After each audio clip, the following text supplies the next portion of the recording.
I'm sure you have more to say here as you break down this game number 1 for our superstar matchup.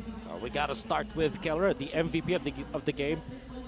The first, I guess, the isolation play that he did up top, where he was able to take out his opponent Yasuo and then just secure an 800 gold lead in the early stages of the game over his matchup.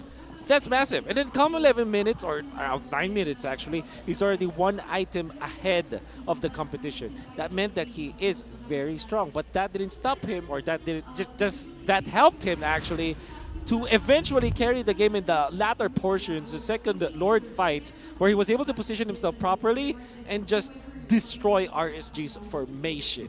I can see Onic try to really just go for Nats every time that he appears in the match, and Demon Kite landing the great retributions, by the way, from this turtle number 3, and then eventually the first Lord, but it wasn't enough in the end. And Kiko is super duper aggressive because he's got the help of Matilda. And now we're going to see the last Lord fight, and watch out for Kelra's positioning onto the back lines, already able to take out the members of RSG, then had the flicker to go in.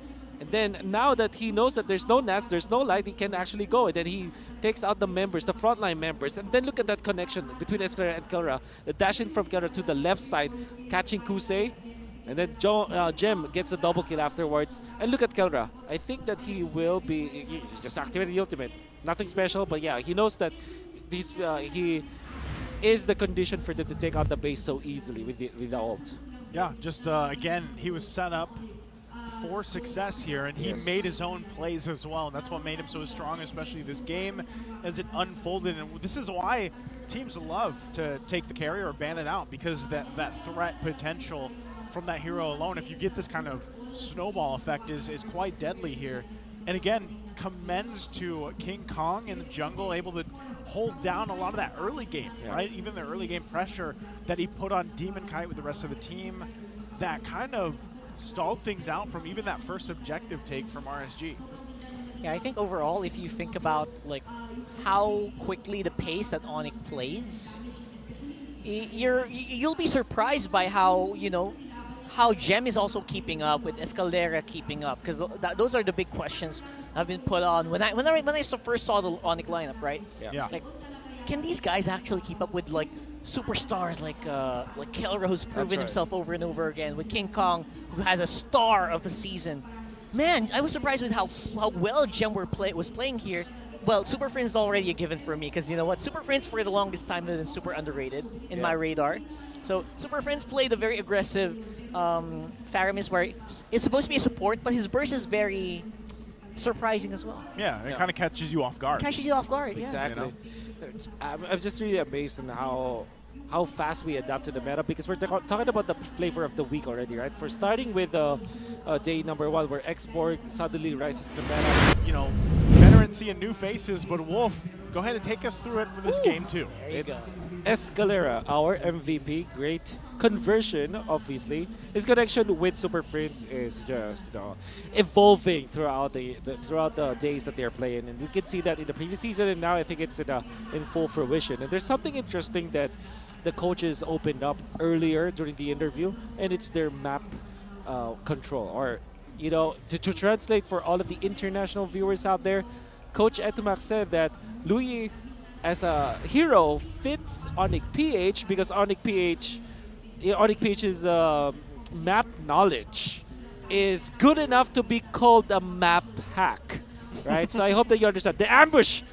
They're not actually hacking. Not literal. Not literal. And this is what? Take note, March 17th, Ray Ash clipped this. March 17th, we officially call it the ambush. The ambush. That's right.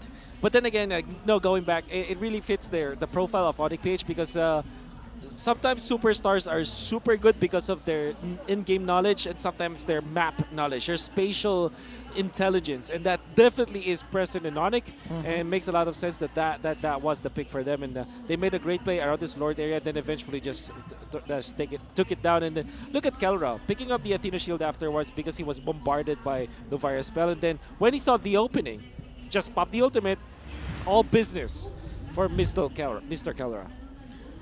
Oh man, again, I love to see the current meta forming, And I love the fact that we have some of this variation in these picks. And you mentioned earlier, we even got to see that glimpse of the statistic there. Etu Max, what he brings, you know, to this lineup, and how it kind of, how I hope to see that continually evolve here over the course of the regular season, because this is not a pick or a lineup even from game 1 to game 2 that you would expect. Yeah, double support maybe, right? But a Louis Yi popping up when Etu Max isn't fielded and playing, that's not something you're expecting. And it worked out really well for them. I love to see Onic like this, not completely revolving around a superstar player, but basically using the knowledge that a superstar player brings to the table to get that win. As they, you know, there's a saying, there's an old saying, every What's the super saying? team needs a super coach, right? I have not heard that saying. Well, All right, well, now you've heard it. Now you did. But that's for Onic, the mixture of coaches that they have. So they have a life coach through Coach Wynut. They have an analyst, or you know, the quiet technical coach with Coach Bam. And they have Boss A. They have Boss A. Well, but I guess you always have to have that coach, that ex-good player coach. For example, Coach Trevor. Very important for the wins of Echo back then, and now it's Eto Max. And that's also true. Bonchan is actually an ex-good player.